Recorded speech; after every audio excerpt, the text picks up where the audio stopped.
አዲስ አድርገኝ ዛሬ ማሮጌ ነኝ ካልና ተግባሬ ስማማው። ኮስሞቲክስ የምትቀቡ እናቶች፣ አንደኛ ልጆቻችሁ ፊት አትቀቡ። ከተቀባችሁም አርቁት፣ የምታስቀምጡበትን ቦታ ባትቀቡት ይመረጣል። ለምን? ኮስሞቲክስ መቀባት ማለት በሶስት ከፍለን እንየው። አንደኛ ይሄንን ካልተቀባውኝ አላምርም፣ ይሄንን ካላጌጥኩበት፣ ይሄንን የሚያክል ትልቅ ብረት ካላንጠለጠልኩኝ፣ የሬሳ ፀጉር ካላደረኩኝ፣ ይሄንን እንደዚህ ካላረኩኝ አላምርም ብሎ በራስ አለመተማመን ነው የመጀመሪያው። ለመዋብ ይመስላል፣ የበለጠ ለማማርም ይመስላል። በጣም ቆንጆ የሚባሉ ሴቶች ራሳቸው እዚህ አይናቸው ስር እዚህ አካባቢ ሻዶ ነው የምትሉት አይደለም? እንዲያውም አይነ ጥላ የሚለውን በእንግሊዝኛ የተረጉመውላት ሲጻፉልኝ፣ አይነ ጥላ የሚለውን በእንግሊዝኛ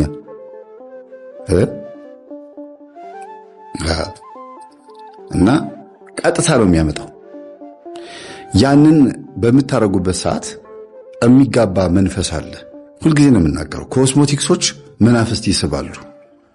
መጽሐፈ ሄኖክ ምዕራፍ 2ን ሙሉ ስታነቡት የምንዝር ጌጥ፣ የእጅ አምባር፣ የእግር አልቦ፣ አይን መኳልን፣ ቅንድም መቀደምንና እንሾሽላ መሞቅን የምንዝር ጌጥንም ጭምር ማድረግን ያስተማረው አዛዝኤል መንፈስ ነው ይለዋል።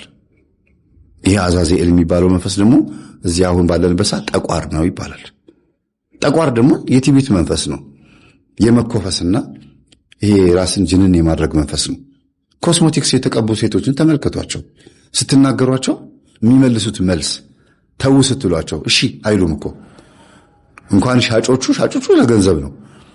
የሚቀቡት ሰዎች ራሳቸው ትክክል እንዳልሆኑ፣ ይሄ ነገር ሃይማኖታዊ ስርዓት እንደማይፈቅደው በትህትና ስትነግሯቸው የሚያመጡት ሐሳብ፣ የሚናገሩት ንግግር የመጽሐፍ ቅዱስ ጥቅስ እንኳን ብታሳዩቸው ትዕቢታቸውን ነው የሚያሳዩአችሁ። እና ጫት ለመቃም ምን ይባላል? አንዳንድ ጊዜ ጫት ቃም ተብሎ ጥቅስ ሳይጠቀስለት መቃም ጀምሮ ተው ሲባል ግን ጥቅስ ይፈልጋል አይደል የሚባለው? ሲጀምረው ጥቅስ ያለ ጥቅስ የጀመረው ሲጨርሰው ግን ወይም ደግሞ ተው ሲባል ግን ለምን ተቀባኸው፣ ለምን ይሄን ነገር ለምን ትቀቢዋለሽ፣ ይሄ እኮ ጥሩ አይደለም ሲባሉ ለዛ ነገር ጥቅስ ይፈልጋሉ።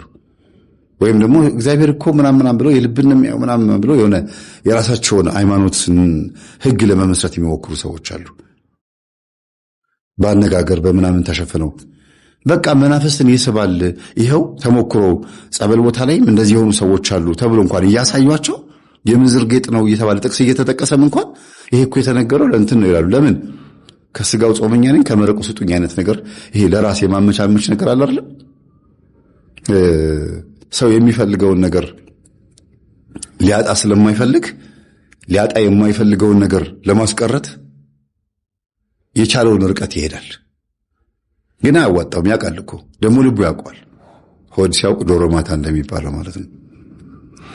እና በአንድም በሌላ መንገድ እባካችሁን ኮስሞቲክስ የምትቀቡ ሰዎች ወይም ደግሞ ማንኛውም ነገር ላያችሁ ላይ የምንዝር ጌጥ የምታደርጉ ሰዎች በራስ የመተማመን ስሜታችሁን እያጣችሁን ያላችሁት፣ መንፈስም እየሳባችሁን ያላችሁት።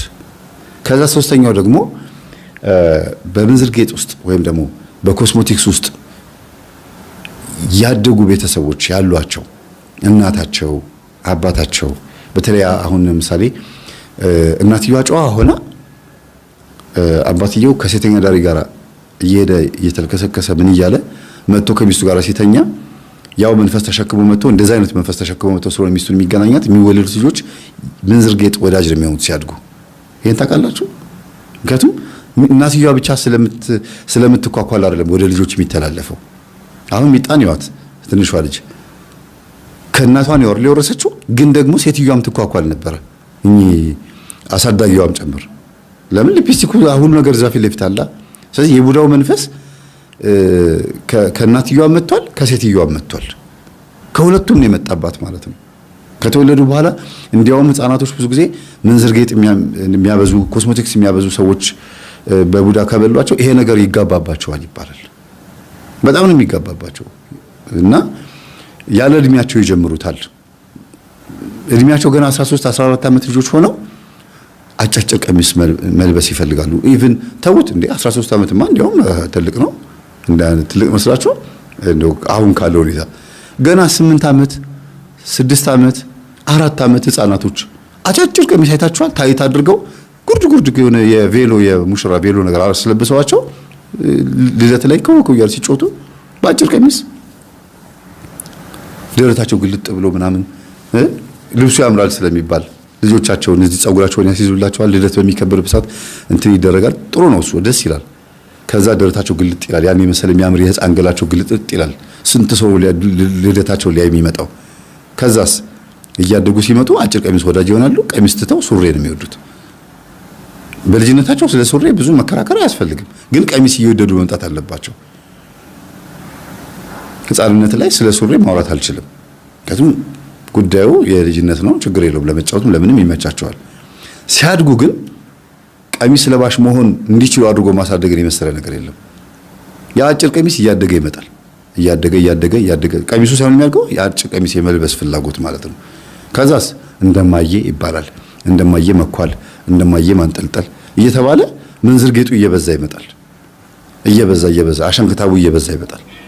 ለምን? በእናትም በቡዳ ተበልታ ይሆናል፣ በዘመድ አዝማድ በምናምን ልጆቹ የሁሉም ነው የሚገባባቸው፣ ስፔሻሊ ሴቶቹ ማለት ነው።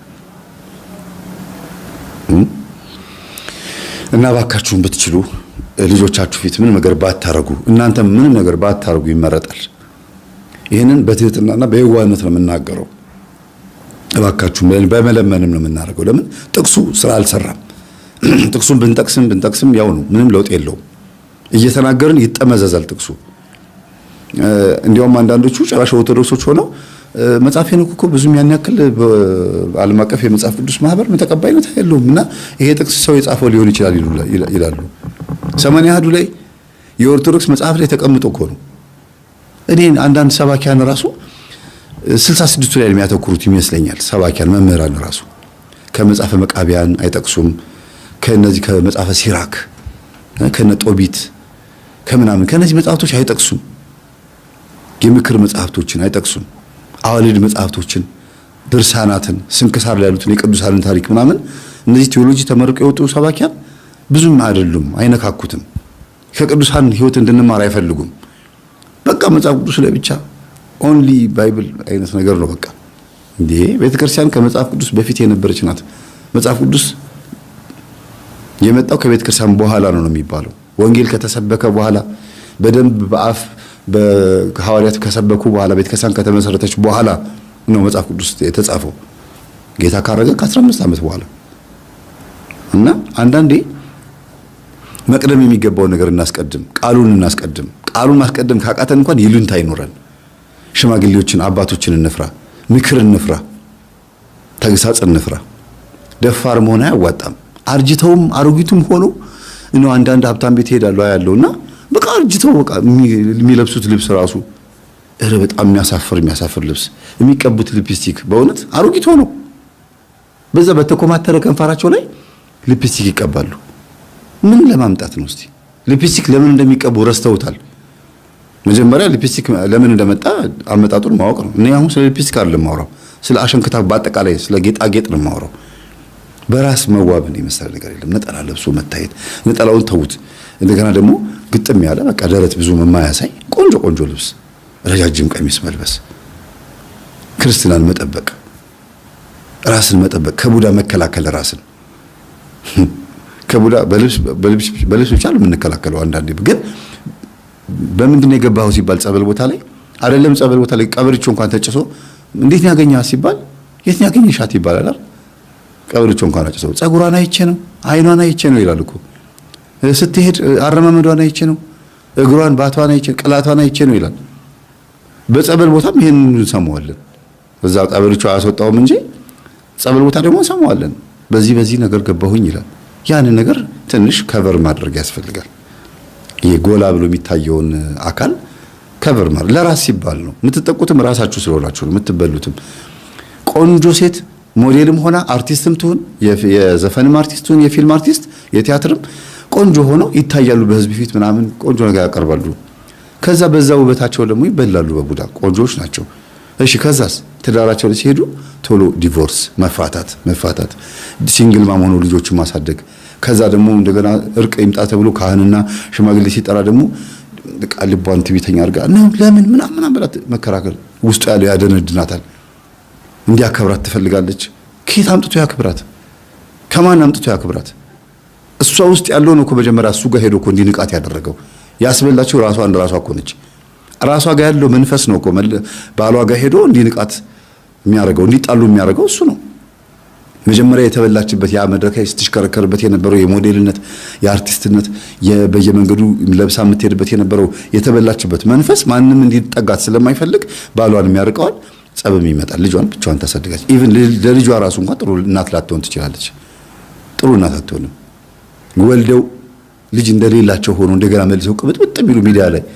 እንደፈለጉ መሆን የሚፈልጉ ትዳርም ኖሯቸው ሲንግል ማምም ሆነው ትዳር ባይኖራቸውም ግን ከወለዱ በኋላ ልጅ እንደሌላቸው ሆነው እንደ ቲክቶክ ላይ ኢንስታግራም ላይ ዩቲዩብ ላይ ምናምን እንደገና እንደ አዲስ መጨፈር ናይት ክለብ ሄዶ መፈንጠዝ ምናምን የሚያምራቸው አሉ ገና አልጨረሱትም ለምን ውስጥ ያለው አልጨረሰም አይጨርስም መቼም ይዞ መሄድ ነው የሚፈልገው እሱ ሲኦል እኮ ግን ገና እነሱ ራሱ ለሱ ነገር ተገዢ ናቸው ስሜታቸው ገና ነው ዕውቀት ገና ነው ለዚህ እኮ ነው ሆሴ 3:4 ላይ ህዝቤ ዕውቀት ከማጣቱ የተነሳ ጠፍቷል የማያስተውል ትውልድ ይገለበጣል ይላል ከነጭ ወደ ጥቁር ነው የሚገለበጠው መቼም አይደል የሚያስተውል ደግሞ ከጥቁር ወደ ነጭ ይገለበጣል ህዝቤ ዕውቀት ከማጣቱ የተነሳ ጠፍቷል ወዴት ነው የጠፋው ከቤተ ክርስቲያን ወጥቶ ጠፍቷል ከራሱ ወጥቶ ጠፍቷል ከቤተሰቡ ወጥቷል ከትዳሩ ጠፍቷል በቃ ከእግዚአብሔር አይን መቼም አንሰወርም እንጂ ከህይወት ጠፍተናል እና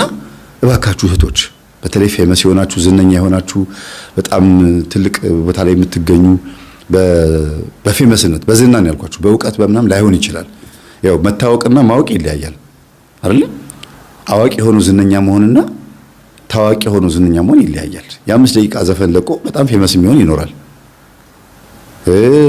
የማይረባ ሙዚቃ ተውትና ቲክቶክ ላይ የማይረባ የሆነ ቫይራል የወጣ ቪዲዮ እንኳን ለቆ በዛ ፌመስ የሚሆን ሰው ሊኖር ይችላል ምናልባት ግን ይሄው መጽሐፍ አንብቦ ላይሆን ይችላል በዛ ሄዳሉ ይሞኛሉ ይሸወዳሉ በጣም ይታለላሉ አርቲስቶችም ልክ እንደዛ ናቸው አንብቦ ደግሞ ማቹርድ የሆነ ልክ እንደ ደሞዝ ጎሽሜ እንደ ግሩም ኤርሚያስ ሌሎችም ደግሞ የሆነ ትንሽ መጠጥ ያለ ትንሽ ማስተዋል የሚችሉ ስም የጠቀስኩት እነሱ ብቻ ናቸው ማለት ሳይሆን አሉ ብዙ ናቸው አንባቢ ሆነው ህዝብን ሊያንጽ የሚችሉ አንዳንድ ጥሩ ነገሮችን የሚሰሩ ሰዎች ደግሞ አሉ እና ሴቶቹ ጋርም ስትመጡ ደግሞ እንደነ ሜሮን ጌትነት እንደነ መሰረት መብራቴ ሌሎችም ሴቶች አርቲስቶች አሉ ጎበዞች ያልጠቀስኳቸው ግን መንፈሳውያን አርቲስቶች ደግሞ አሉ እናንተም ከስር መጥቀስ ትችላላችሁ እንደነ ሜላት ነብዩ መንፈሳዊ ቦታ ላይ የሚሆኑ እንደነ ማንስማ ናርዶስ የሚሏት ሌሎችም እግዚአብሔርን የሚፈሩ ደግሞ አሉ ግን ያልጠቀስኳቸው እግዚአብሔርን አይፈሩም ማለት አይደለም አፌ ላይ መጣውን ለጊዜው ነው መነግራችሁና መንቃት ያስፈልጋል በህይወት የሆነ ቦታ ላይ የተሰናከለ ነገር እንዳለ ነቅቶ ቶሎ ህይወት ነፍስን ማዳን አያዋጣም ህዝብ ፊት ምናምን እንደገና ደግሞ ዝነኛ ነኝና ወደ ህዝብ ወደ መንገድ ላይ ወደ ዝም ብዬ የተለመድኩ መሆን የለብኝም ብሎ ተደብቆ ቁጭ የሚሉት ደግሞ አሉ ምን ይባላል አንዳንድ አርቲስቶች የሚናገሩት አይ ውድ መሆን እኮ ጥሩ ነው ይላሉ ውድ መሆን ጥሩ ነው ለህዝብ እኮ ታዋቂ የሆነ ሰው ህዝብ ፊት ዝም ብሎ ሄዶ እንደፈለገ መንገድ ላይ ምናምን መዋል የለበትም ትንሽ ደበቅ ማለት ጥሩ ነው ይላሉ ያ ደበቅ ማለት ምን አመጣ ሱሰኛ ያደረጋቸው ጫት ቤት ነው የሚገኙት መጠጥ ቤት ነው የሚገኙት ተሰብስበው ምናምን መብላት መጠጣት መጨፈር ከዛ ደግሞ ሁሉም አርቲስቶች ስለሆኑ በዛው ሙድ ውስጥ ይሆናሉ ይበላሻሉ ከዛ ሙድ መውጣት ያቀታቸዋል ከዛ ይሞታሉ ሲሞቱ ደግሞ የሚነገረው ሌላ ነው እና እንደዛ እንዳይሆን ነጠል ማለት ያስፈልጋል ያንን ስሜቱን እንደ አትሞስፌሩን ተነጥሎ ራስን ማትረፍ ያስፈልጋል በቀጥታ የምናገረው ስለ አርቲስቶች ብቻ ሳይሆን ፌመስ ስለሆናችሁ ልጅቷ ፌመስ ስለሆነች ነው የምናገረው ከዛ ውጪ ግን ሳትፈልጉ የሚስብባችሁን ደግሞ መንፈስ አለ የኮስሞቲክሱ ብቻ ሳይሆን የቤተሰቦቻችሁ የዛር መንፈስ መከራ ይስብባችኋል እናንተ ታታሪ ሆናችሁ ቤቱን ሸጦ መኪናውን ሸጦ ምናምን ፊልም ይሰራሉ ድራማ ቲያትር ምናምን ያዘጋጃሉ በዛም ብሎ ይሮጣሉ ህይወት ትዳር ለመቀየር ፋብሪካ ለመክፈት የሆነ ነገር ለመክፈት ብዙ ይሮጣሉ ግን የእናትና የአባታቸው መንፈስ እየተከተላቸው መከራ የሚሆንባቸው ሰዎች አሉ። ከዛስ ያንን ለማራቅ ደግሞ ደብተራ ጋር ጠንቋይ ጋር ይሄዳሉ፣ ያስደግማሉ፣ ያስጠነቁላሉ፣ ብዙ ነገር ያደርጋሉ። አሁንም እምቢ ይላቸዋል። ከዛ ሱስ ውስጥ ገብተው መውጣት አቅቷቸው ትራውማው በቃ ጭንቅላታቸው ሁሉ መቋቋም አቅቷቸው ደግሞ ራሳቸውን ለማጥፋት ደግሞ ጥረት ያደርጋሉ። ከዛ ጸበል ቦታ ደግሞ እንገናኛለን። ያሳዝናሉ። እና ይሄ ምንድነው? አለመንቃት፣ በጊዜ አለማወቅ፣ አለማዳመጥም ነው። እስቲ የትኛው እንትን ዩቲዩበር ነው በሪአክሽን የሚሰራ ዩቲዩበር የሚያስቁ የቲክቶክ ቪዲዮችን እየለቃቀሙ የሚሰሩ የሉ? እነ ባቢ፣ እነ አብሬሎ፣ እነ ቤንጃሚን ቢኒያም የሚባሉት ዩቲዩቦች ህዝብን ፈታ የሚያደርጉ ዩቲዩበሮች አሉ አይደለም? እስቲ አንድ ቀን የኛን ቪዲዮ ሲለቁ አይታችሁ ታውቃላችሁ? እኛ የምናስተምራቸውን ትምህርቶች ኖ የለም፣ እዛ ውስጥ አያመጡትም። ምክንያቱም አይፈልግም አጅሬው። ህዝቡን በቃ ማዝናናት ምናምኑ ላይ ነው ትኩረት የሚያደርጉት። እናንተ ናችሁ እኮ የኛን ዩቲዩብ የምትለቁት፣ እናንተ ናችሁ እየቆራረጣችሁ በቲክቶክ የምትለቁት። የማያስተምር ነገር ስለሆነ ነው፣ እውነት የማይቀይር ነገር ስለሆነ ነው። ስንት ነገር እንናገራለን። ኢቭን ኢንተርቪው እያደረኩ እንኳን አቀር እሺ፣ እኔ የምታርከውስ ተረት ነው ስክሪፕት ነው ብሎ ያስቡ። እንደነሱ ሐሳብ ኢንተርቪው የምናደርጋቸውን ሰዎች በጣም ከባድ የሆነ ኢንተርቪው አድርጌያለሁ፣ የቪዲዮዎች አቅርቤያለሁ። ከዛ ላይ ቅንጭብ ተደርጋ የተቆረጠች ቪዲዮ ምናምን ተለቋል። ደብተራ የነበሩ ሌዝቢያን የነበሩ ዝሙት ውስጥ የነበሩ ህይወታቸው በቃ ሚዝረብል የሆነ ቃም እሱን እንኳን አያቀርቡትም። ለምን አይፈልግም? እንዲያን ነገር ብልግናው ላይ ነው። እንዲያውም አንዳንድ ዩቲዩበሮች አሉ ምን ያደርጋሉ አሉ ቲክቶከሮች ጋር እየደወሉ ዩቲዩበሮች እኮ ናቸው የሚደውሉት፣ ለኔ ዩቲዩብ ብቻ የሚሆን የቲክቶክ ቪዲዮ ስራልኝ የማይለቀቅ አንተ የቲክቶክ ላይ ያለቀቀው ሌላ ዩቲዩበር እንዳያገኘው ብለው የሚሉ አሉ። አሁን እንደዚህ ነገር መጥቷል። ደግሞ እነዚህን ቲክቶከሮች ምን ያዟቸዋል? ለኔ ዩቲዩብ ብቻ የሚሆን ደግሜ ነው የምነግራችሁ፣ ለኔ ዩቲዩብ ብቻ የሚሆን ማንም ሰው የማያውቀው እኔ ጋር ብቻ የሚለቀቅ ላክልኝ ይላሉና እኔ ዋናው እነ በርጠሚውስ ጋር ገብቼ ለምሳሌ ሳየው የማላገኘው ቪዲዮ አለ እዛ ሌላ ሰው ላይ ተለቆ ለዛ ዩቲዩበር ተብሎ ብቻ የተሰራ ቪዲዮ ማለት ነው። በዚህ ልክ ገንዘብ እየሰሩ ያሉ ቲክቶከሮች አሉ። ለዚህ ነው ቲክቶከሮች ኢትዮጵያ ውስጥ ብዙ ስለማይከፈላቸው ለዩቲዩበሮች ብቻ የሚሆን ቪዲዮ እየሰሩ ተጠቃሚ ሆኑት እና በጣም ገንዘብ ስለሚያገኙበት የማይነኩ አይዲያዎችን እየነኩ ሁሉ ይለቃሉ። ያንን ደግሞ ይወሰዳል፣ ይሰራበታል እና ኮፒራይት እንዳይጠይቃቸው ነው እንደዚህ የሚያደርጉት ዩቲዩበሮቹ። ለምን እዛ ዩቲዩበር ላይ ከተለቀቀ አንድ ቪዲዮ ቲክቶክ ሲለቀቅ ያንን ቲክቶክ ሁሉም ይሰራበታል እና ኮፒራይት እንዳይጠይቃቸው ለራሳቸው ብቻ ቲክቶከር አዘጋጁ ማለት ነው ዩቲዩበሮቹ። ይሄ ምን ችግር ይፈጥራል መሰላችሁ? በጣም ጋጠወጥ የሆኑ ቲክቶከሮች እንዲመጡ ያደርጋል። ከዛ ደግሞ ማይነኩ አይዲያዎች ለምሳሌ ብዙ ጊዜ በጥንቆላ ላይ የሚሰሩ አሉ። ጠንቋይ ቤት በጥንቆላ ላይ ይቀልዳሉ። አባብዬ ምናምን እያሉ መስተፋቅር ምሳራልሽ መሪጌታ አባብዬ ምናምን እያሉ ይሰራሉ። ቲክቶክ አይታችኋል አይደል? ነገሩ ለጊዜው ሊያስቅ ይችላል ሁኔታውን ስታዩት፣ ግን እንደዚህ ተብሎ ነው በቃ ቢታለፈው ኖርማል ይሆናል። ኖርማላይዝ ልክ እንደ ሰዶማውያን የሆነ ነገር አደረጉ ሲባል እንልና ከዛ አንድ ሳምንት ከዛ ዝም ይላል። ይሄም እንደዛ ነው። በቃ ሰውየው የሆነ እንደ ኢቢኤስ ራሱ እንኳን ሲሰራ በእነ አዝመራው ደብተር አድርጎ ሲሰራ በጣም ነው የገረመኝ።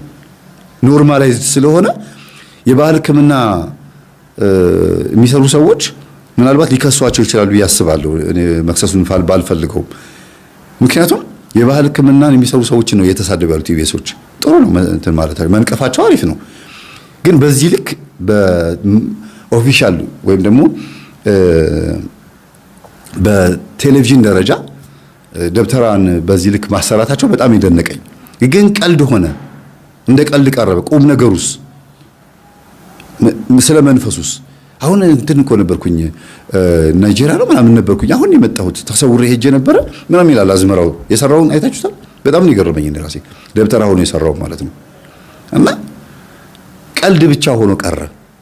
መስተፋቅር አድርጉልን ብለው ይመጣሉ፣ ይደረጋል፣ ያስቃል። የሚያስቅ ነገር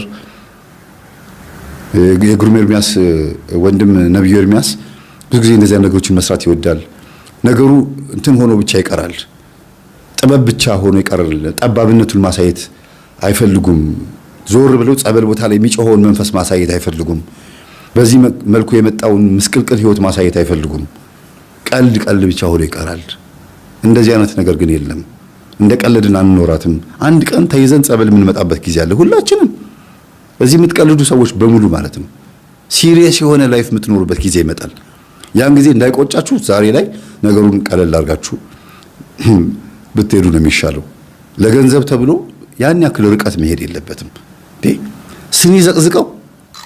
ስኒ ዘቅዝቃ በቲክቶክ ላይ እድላችሁን ላንብብላችሁ፣ መዳፋችሁን ላንብብላችሁ የሚሉ ሲመጡ ሞቅ አድርጋ በቃ እድላችሁን አነብላችኋለሁ እሺ ዛሬ ምናምን እያለች ስኒ እያቀረበች ምናምን ቡናውን ጠጣለች፣ አተላውን ታያለች። አይታችኋታል ቲክቶክ ላይ እቺ ሴትዮ። በሷ ጉዳይ ብዙ በሰፊው መጣበታለሁ በላይቭ ማለት ነው፣ በቪዲዮ መጣበታለሁ። አይ ግን ለሳምፕል ነው ያመጣሁት። አሁን የምታዩት በቃ በጣም የሚያስደነግጥ ነገር የምታዩት ጠንቋይ እንድሪያስ ብሎ ይመጣል። በዛ በኩል በጥንቆላ ያሾፋሉ። ሄሎ አቤት ከእንትን የደወልኩት እንዲሰራልህ ትፈልጋለህ እንደዚህ ምታት አስማት ምናምን ይላሉ። እንደገና ደግሞ የሚሰራላቸው ሰዎች ሆነው ደግሞ ይደውላሉ። እንትን ማሰራት ፈልጌ ነበረ የሆነ ሰው አስቸግሮኝ ነበርና በቃ ነገሩ ጨዋታና ቀልድ ብቻ ሆኖ ይቀራል ማለት ነው። አጋንንት ወይም መናፍስት የሚሰሩትን ስራ እንደ ቀልድ ካቀረቡት መናፍስቱን ረስተውታል ማለት ነው። የሚሰራውን ስራ እሱም ደግሞ በዛ ይመቸዋል። በቃ ጥበብ ነው አገር በቀል ነው እየተባለ በዛ በኩል ያሞካሹታል፣ በዚህ በኩል ደግሞ መቀለጃ ሆኗል። በቃ ታዲያ የት ጋር ነው ትክክለኛው ህይወት ሲባል ካልተሰበርን ወገባችንን ካላለን አንመጣም ማለት ነው። እግዚአብሔር የሚያስተምርን በጊዜው አልመጣ ካልነው የሚያስተምር ነገር ልኮብን እንምጣ። እኔ ይሄን ነው ልል የሚችለው። የሆነ ነገራችን ወስዶ ወደ ቤቱ እንምጣ። ዕውቀት ከሆነ ዕውቀታችንን፣ ገንዘብ ከሆነ ገንዘባችንን፣ ዲግሪ ዲፕሎማችን ከሆነ ወይም ደግሞ አለን የምንለው ዘመድ አዝማድ ሀብት ስልጣን ምናምን ከሆነ እግዚአብሔር እሱን ነገር ይንጠቀንና ቤቱን እንምጣ። ደሃ ሆነን ቤቱን እንምጣ። በእውነት ተቸግረን ቤቱን እንምጣ። ለዚህ ነው ቅዱስ ጳውሎስ ይህ ሰው በነፍሱ ሲኦል ከሚገባ ነፍሱ እንድትድን አለ ስጋው ለሰይጣን እንዲሰጥ ብያለሁ አለ። ጸበልተኛ ሆኖ ይኑር ማለት ነው። ወይም ጸበልተኛ ሆኖ ሲንከራተት ይኑር። በዛ የተነሳ እግዚአብሔርን ይወቀው ማለት እኮ ነው። ቆሮንቶስ መልእክት ላይ ከባድ ኃጢአት የሰራችሁ ሰዎች አላችሁ። በእናንተ መካከል ከባድ ኃጢአት የሰሩ ሰዎች አለ። ይህ ሰው ግን ነፍሱ እንድትድን ስጋው ለሰይጣን ይሰጥ ብያለሁ አለ። በዚህ ልክ እሱ ራሱ ደግሞ ትቢት ሲሰማኝ የሚወጋኝ ሰይጣን ከእግዚአብሔር ተሰጠኝ ብሎ ተናግሯል ቅዱስ ጳውሎስ። እንግዲህ በዚህ ልክ እኛ የሆነ ነገር መያዣ ካልተደረገብን አንመጣም ማለት ነው። ወደ ቤቱ ወደ እግዚአብሔር አንመለስም። ልባችንን ዝም ብሎ ምቹ በሆነ ሰዓት ላይ የምናመልክ ሰዎች አይደለንም። ግን እግዚአብሔር በሀብት ውስጥም በድህነት ውስጥም የሚመለክ አምላክ እንደሆነ ለማሳየት ኢዮብን አመጣ። ኢዮብ ሀብታምም ሆኖ እግዚአብሔርን በንጽህና አምልኳል። ድሃም ሆኖ ቁስለኛም ሆኖ ምስኪን ሆኖ ልጆቹ ሞተውበት ብቻውን ሆኖ እንኳን እግዚአብሔርን አመልኩታል። እግዚአብሔር በሁኔታዎች የሚገደብ ወይም ደግሞ በሁኔታዎች የሚዳኝ አምላክ አይደለም። ለምን ድሃ አረካኝ ብለን የምንከዳው? ሞባይል ከገዛችሁልኝ እስላም ሆናለሁ ብሎ የመጣውን ፓስተር አልሰማችሁትም? እኔ ኢየሱስን ካሁን በኋላ የጴንጤ ኢየሱስ ካሁን በኋላ አላዳነኝም ሲል ነበር። ልክ ነው። በእርግጥ ግን እዚህ ጋር ስትመጡ የት ቦታ ያለው ኢየሱስ ክርስቶስ ነው ህይወት የሚሰጠው የሚለው ነገር ደግሞ ማሰብ ያስፈልጋል። ለሀብት ለንብረት ተብሎ ሃይማኖት አይቀየርም። ለሀብት ለንብረት ተብሎ ሰይጣን ጋር አይኬድም። እግዚአብሔርን ይሄን ስጠኝ ስትሉት አልሰጥም ስላለ የሚከዳ አምላክ አይደለም። አልሰጥም ካለ እንዳትሞትበት ፈልጎ ነው ማለት ነው። ስጠኝ ያልከው ነገር ሁሉ የሚያጠፋ ሊሆን ይችላል። ይሄን አርግልኝ ያልሽው ነገር በሙሉ አንቺን የሚያጠፋ ሊሆን ይችላል። ስለዚህ ብዙ ጊዜ ተው የተባልነው ይሄን ቀሚስ አትልበሺ፣ ይሄ ቀሚስ በጣም ያጋልጥሻል፣ ይሄን ሱሪ አትልበሺ፣ ይሄ እንደዚህ ያረግሻል ተብሎ ሲነገር እሺ ነው የሚባለው። ወዲያውኑ ግልብጥ ብሎ አይ በቃ ጥሩ ነው ለኔ ብሎ አስበው። ባይሆን እናንተ እንኳን ከዛ ነገር መላቀቅ ቢያቀታችሁ እንኳን የመከራችሁን ሰው አታስቀይሙ። የሚመክሯችሁን ሰዎች አክብሩ፣ ሪስፔክት ስጡ ለዛ ጉዳይ። አንድ ቀን እግዚአብሔር ይቀይረኛል አመሰግናለሁ፣ ከዚህ ነገር አንድ ቀን እወጣለሁ፣ ጸልይልኝ ነው የሚባለው እንጂ ያ የሚመክራችሁን ሰው እንትን አቃቂር አውጥቶ ማን ስለሆንክ ነው እግዚአብሔር ነው የልቤን የሚያውቀው፣ መጀመሪያ ራስን አይኑ ውስጥ ያለውን ጉድፍ አውጣ ምናምን አይባልም። እግዚአብሔር በሰው ላይ አድሮ መጥቶ ስለሚመክር ማለት ነው። በማን ላይ ይመከር? በሰው ላይ ካልመከረ መብረቅ እኮ አይወርድም፣ አጠገብሽ ባለው ልምጭ ነው የሚመታው ነው እኮ የሚባለው። የሰው ምላስ እኮ ልምጭ ነው፣ የሰው ሐሜት ልምጭ እኮ ነው፣ የሰው ምክርም ልምጭ ነው። አጠገብሽ ባለ ነገር ገርፎ ነው የሚያስተካክልሽ፣ ጠርቦ ነው የሚያስተካክልሽ። እንጨት ችካል ሲቸከል ዝም ብሎ ድፍን እንጨት መቸከልና ጠርቦ መቸከል የትኛው ነው በትክክል ወደ ውስጥ የሚገባው? እውነት አንድ እንጨት ድፍን የሆነ እንጨት እስቲ ጣውላ ነገር ሞራሌ ነገር ዝም ብላችሁ መሬት ላይ ቀጥቅጡት። ጊዜ ይፈጃል። እንጨቱንም ከላይ ይቸፈችፈዋል፣ ከስርም በደንብ አይዝም። የመውደቅ እንትኑ ቀላል ነው። ሹል ካደረጋችሁት በኋላ እንጨቱን ግን ያን ጣውላ ሞራሌ ካሾላችሁት በኋላ ግን አንዴ ስትመቱት ጥልቅ ብሎ ነው የሚገባው። የሆነ ቦታችን ላይ ሹል መሆን አለብን። እግዚአብሔር ሲጠራን ቶሎ ብለን መሰረት መያዝ እንድንችል። በቃ ከተተከልን አንነቃነቅ። በአሸዋ ላይ ሳይሆን በአለት ላይ እንተከል። አለቱ ክርስቶስ ነው፣ ንስሐ ነው፣ ቅዱስ ቁርባን ነው። ኢየሱስ ክርስቶስን መቀበል ትፈልጋለህ? አዎ። የት ነው የምትቀበለው? ቤተክርስቲያንና ቅዱስ ቁርባን ተቀበል። የትም አታገኘውም ከዛ ውጪ። የቤተ ጸሎት ክፍል ጸልይ፣ ካናገረ በህልምም በእውንም ያናግርሃል። ከዛ ውጪ ግን ተአምራት አትፈልግ፣ ምትሃት አትፈልግ፣ የሆነ መገለጥ ነገር አትፈልግ። ዝም ብለህ ብቻ መንፈስ የሆነ ኑር። አንተ ንጽህና ህይወት ኖሮህ ወይም ኖሮሽ ስትኖሩ ራሱ መንፈስ ቅዱስ ራሱ መጥቶ ምልክት ያሳያቸዋል። የሚያስፈልግ ነገር ከሆነ ነው። ካልሆነ ግን ምንም ነገር እንኳን ባይኖር እንደው የሚገለጥ ነገር እንኳን ባይኖር ጥሩ ሰው ሆኖ መኖር ማለፍ ይሻላል። ጥሩ ስም ይዞ መልካም ስነ ምግባር ይዞ ማለፍ ይሻላል። እሱስ እንኳን ሞተ አያስጠላም? ይሄን ስም በስማም እሷስ ኧረ በስማም እግዚአብሔር እውነት እንደው ደግ ሰው ለምንድን ነው ግን የሚሞተው? መልካም ሰው ለምንድን ነው የሚሞተው እንላለን አይደል? ቢቆይ እድሜ ቢኖረው እንላለን። እግዚአብሔር እንደሚበላሹ ስለሚያውቅ ላፍ አድርጎ ይወስዳቸዋል፣ ወደ ራሱ ይሰበስባቸዋል። ኃጢአተኛ እኛንስ እድሜ ረጅም ዓመት ይሰጠናል። ለምን? ከኃጢአታችን ቶሎ እንድንወጣ እንድንድን። እድሜ ለንስሐ ዘመን ለፍስሐ የሚባለው ለዚህ ነው። የእድሜ ባለጸጎች እኮ ደግ ሰርተው አይደለም እድሜያቸው ረጅም የሚሆነው። ምናልባት ጻድቅና ቅዱሳን ከሆኑ እድሜያቸውን አስረዝሞ ብዙ ትውልድ ለማዳን ሊሆን ይችላል እንደ አባቶቻችን። ከዛ ውጪ ግን እድሜ የሚሰጠን ለንስሐ ነው። ቶሎ የሚወሰዱትም ሁሉ ጻድቅ ናቸው ማለት አይደለም። ደግ ነው ተብሎ የሚታሰብ ሰው፣ መልካም ነው ተብሎ የሚታሰብ ሰው ቶሎ ከሞተ እግዚአብሔር ሰበሰበው ነው የሚባለው።